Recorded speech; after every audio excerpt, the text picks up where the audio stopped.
ये जो generic medicine जो हम कहते हैं, ये अंग्रेजी का शब्द है, इसको हिंदी में कैसे समझाएं? मैं आपको बहुत सरल भाषा में बताता हूँ। हाँ। तो ये जेनेरिक नाम जो दवा का जो मूल सॉल्ट है, जो इसके अंदर जो दवा है उसका नाम है, केमिकल नाम, उसका केमिकल नाम है। अब जैसे और उदाहरण अगर सरल करके बताएं इसको, तो जैसे ये लड़की दुबली पतली सी नजर आती है, तो मैं अगर डॉक्टर हूं हाँ। तो मैं इसको ये कहूं 1 गिलास दूध सुबह 1 गिलास शाम को पिया कर। पर चिकित्सा के व्यवसाय में दुर्भाग्य से हमारे देश में ऐसा नहीं हो रहा। हम ये नहीं कहते कि आप भैंस का दूध लेके आइए, हम कहते हैं कि वो रामू की भैंस का दूध लेके आना। यही ब्रांडिंग है। ये जब उसकी दुकान पे जाती है, वो कहता है 500 रुपए लीटर है, लेना है कि नहीं लेना। तो जो 30 रुपए की चीज है वो 500 रुपए में मिलती है। तो अगर मैं डायबिटीज की दवा ले रहा हूं और अगर मैं ब्रांडेड दवा लेता हूं तो मुझे कितने की पड़ेगी? जैसे एक 117 रुपए में भी है, 117 रुपए में मिलती है। और अगर वही चीज हम उसके जेनेरिक मेडिसिन के नाम से लें तो वो कितने की बनती है? वो मात्र 1 रुपए 95 पैसे में 10 गोली मिलती है।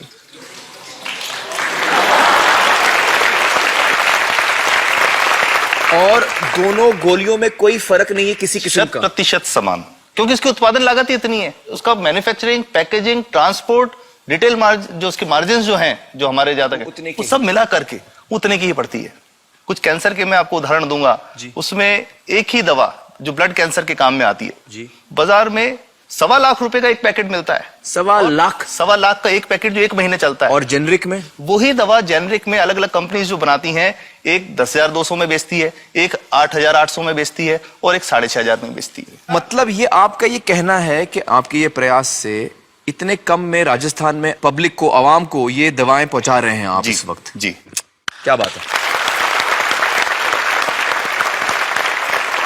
मेरा ये सवाल है कि डॉक्टर्स जो हैं वो हमारे पर्ची पर जेनेरिक नाम क्यों नहीं लिख के देते? क्यों लिखते हैं वो ब्रांडेड? जाने नहीं देंगे बाहर फिर? नहीं, सब जाने देंगे।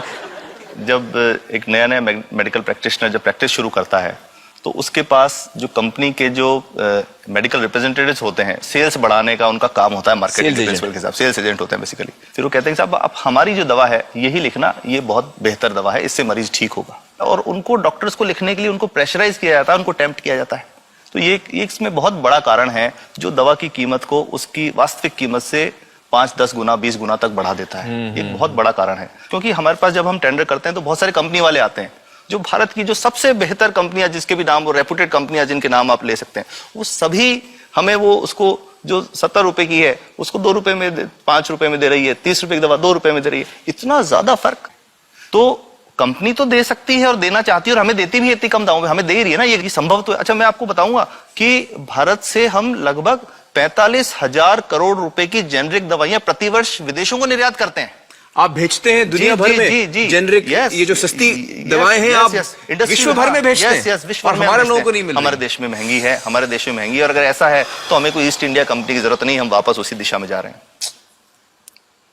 आपने जब ये शुरू किया तो आपको कोई रेजिस्टेंस फेस करना पड़ा राजस्थान में?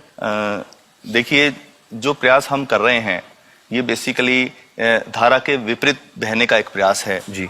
काफी थ्रेट्स भी हैं, क्योंकि इसमें माफियाज भी हैं, ड्रग माफियाज जो ऑपरेट करते हैं।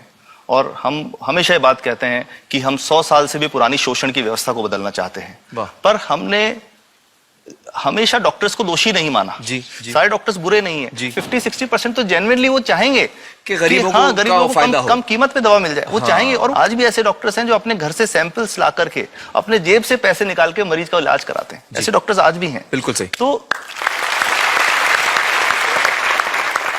मैं इनको एक उदाहरण भी बताता हूँ कि कैसे हमारे जो काम वाली थी, उसका बच्चा था छोटा। इंसिडेंटली हम कुछ समय छुट्टी मनाने कोई बाहर गए। जब हम लौट के आए 10-12 दिन बाद, तो वो लक्ष्मी के साथ उसका छोटा जो बेटा था राजू, वो भी उसके साथ आता था जब, और मेरे बच्चों के साथ खेलता था, मेरे बेटे के साथ खेलता था। तो वो लक्ष्मी अकेली आई, राजू नहीं आया। तो हमने पूछा कि क्या हुआ, तो उसने जो बात बताई कि साहब वो उसको, आप गए थे, उल्टी दस्त हो गया था। उल्टी दस्त की बीमारी के लिए वो जब दवा लेने गई तो केमिस्ट ने उसको कहा कि इसके तो 400 रुपये लगेंगे। तो उसने कहा साहब मैंने खूब मांगा, मेरे पास 400 रुपये मुझे नहीं थे, और मेरा बच्चा रात को ही उसको दस्त आते रहे, वो खत्म हो गया। और मैं आपको ये कहना चाहता हूं कि वो जो दवा लिखी थी कि वास्तव कीमत 1.5-2 रुपए ही है, तो वो बच्चे की जान बच सकती थी। 65 वर्ष के बाद भी अगर कोई बच्चा उल्टी दस्त से मर जाए तो मैं नहीं समझता इससे शर्मनाक बात कोई हम लोगों के लिए हो सकती है। और सबसे बड़ी बात कि इसे आसानी से बदला जा सकता है। हमें सबको एक समन्वित, एक संगठित प्रयास करने की जरूरत है। ये तो कुछ भी नहीं है, कोई नई फैक्ट्री खोलनी नहीं, कोई नई दवा नहीं बनानी, ये सब जो गलत चल रहा है इसको रोकना ही तो है।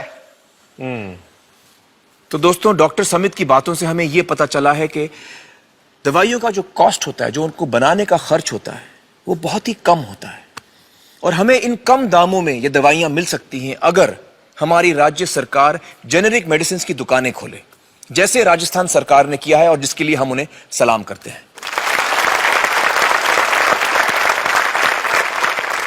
एक बात और, अगर आप एक एनजीओ हैं और आप जेनेरिक मेडिसिन की दुकान खोलना चाहते हैं तो department of chemicals and fertilizers आपको 50,000 रुपए की ग्रांट भी देता है।